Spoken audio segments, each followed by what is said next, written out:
Finance Minister Bill Morneau is facing calls for stricter ethical oversight of government actions affecting his financial interests as he prepares to sit down on Thursday with the federal ethics czar and discuss his belated decision to put substantial personal holdings in a blind trust. Deputy Conservative leader Lisa Raitt told the Globe and Mail that Ethics Commissioner Mary Dawson should not allow a situation to continue in which the finance minister's chief of staff is the sole monitor of the ethical screen to prevent conflicts of interest arising from his connection to giant human resource and pension planning firm Morneau. Before he was elected in 2015, Mr. Morneau was executive chairman of the company founded by his father and still owns 1 million shares in the firm that are worth just more than $20 million. Story continues below advertisement. Morneau says he reports finances to ethics commissioner, not to journalists. His chief of staff is in charge of the ethical screen, but that seems to be kind of like the fox guarding the henhouse because that person is dependent upon the minister for your employment, Ms. Raitt said. The finance minister needs to demonstrate to Canadians that he is above reproach and should include the non-partisan deputy minister of finance as the ethical overseer of conflict of interest within his department along with the chief of staff, Ms. Raitt said. When she became transport minister in the former Harper government, Ms. Raitt said both her chief of staff and the department's deputy minister, a civil servant, acted as ethical screens to ensure that she did not have any knowledge of activities involving the Hamilton Port Authority, where her husband was president. It is always about the integrity of the process for department officials.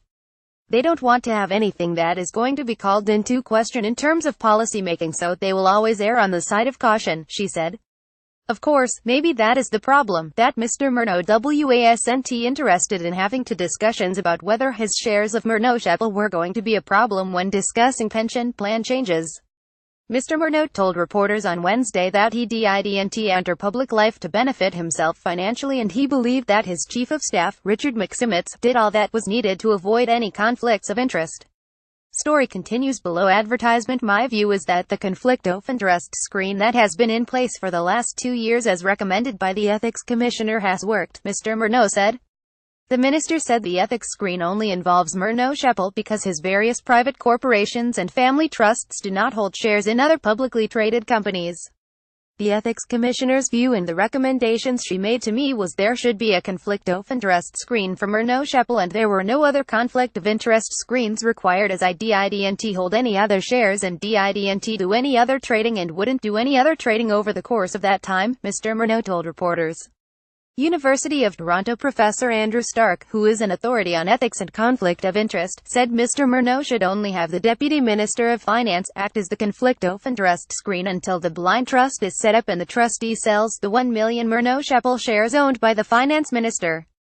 I think it is better to have the Deputy Minister do it without the Chief of Staff, he said. The blind trust is supposed to be the gold standard and it is not necessary after a certain period to have any other remedy such as an ethics screen. For 2 years as finance minister, Mr. Morneau had left the impression that his assets were in a blind trust. The wealthy Toronto businessman only decided to put those assets, including the 1 million shares of Morneau, in a blind trust last week after the Globe and Mail revealed that he had avoided placing his substantial personal holdings into such a blind trust.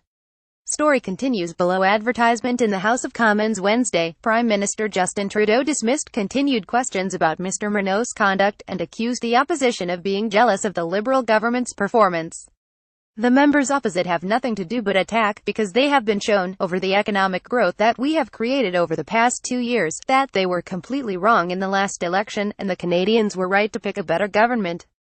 Mr. Morneau defended his integrity on Wednesday, telling reporters he was successful in the private sector and his election to public office was a huge opportunity to help Canadians. So I think it is well understood by people who look towards people like me that we don't come into office for personal gain. We come into office to make an impact on our country. That is certainly my motivation, he said. Opposition MPs have raised concerns that Mr. Morneau was the sponsor of Bill C-27, which would enable federally regulated businesses to create target benefit pension plans that lower the monetary liability for employers by shifting risk to employees. The proposed law would require actuarial valuations every year for this type of plans, which could also mean more work for firms such as Morneau. The ethics screen called for Mr. Morneau's chief of staff to tell the finance minister when he had to recuse himself from discussions that involved his former company. Mr. Morneau's office said he has recused himself from cabinet discussions on 2 occasions, but his office would not say if that involved Bill C-27.